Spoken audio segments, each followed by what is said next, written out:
Hello বন্ধুরা, চলো আজকে তোমাদের সাথে খুব সুন্দর একটা আর্ট শেয়ার করব। তো এটা একটা ব্লুমিং জেল আর্ট। প্রথমে দেখো হোয়াইট কালার পলি নিয়েছি সলিড, এবং তারপরে দেখো তার উপর দিয়ে ব্লুমিং জেল লাগিয়েছি, এবং তারপরে ডট ডট দিয়ে, এটা ডটিং টুল দিয়েও করতে পারো বা সরু আমার মতো ব্রাশ দিয়েও করতে পারো। আমি বিভিন্ন কালার দিয়ে দেখো এখানে একটা সি প্যাটার্নের ডিজাইন করে নিচ্ছি খুব সুন্দর করে, এবং কালারটা দেখো আস্তে আস্তে খুব ব্লুমিং জেল দেওয়াতে খুব সুন্দরভাবে কিন্তু জিনিসটা স্প্রেড হয়ে যাচ্ছে।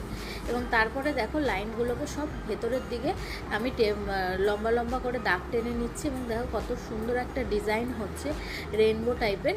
এবং তারপরে দেখো এটাকে কিওর করে নেব সুন্দর করে, এবং দেখতেই পাচ্ছ কতটা সুন্দর ডিজাইনটা আস্তে আস্তে ব্লুমিং জেল দেওয়াতে স্প্রেড হয়ে গেছে। এবং দেখো কিওর করে নিলাম, এবং তারপরে দেখো এই গ্লিটার সিল্কসের এই গ্লিটারটা দিয়ে আমি ওপর দিয়ে ডিজাইন করে নিলাম, এবং তারপরে টপ কোট দিয়ে সিল করলাম। দেখো কতটা সুন্দর একটা আর্ট হলো। ব্লুমিং জেল দিয়ে এরকম আর্ট কিন্তু খুব সুন্দরভাবে করা যায়।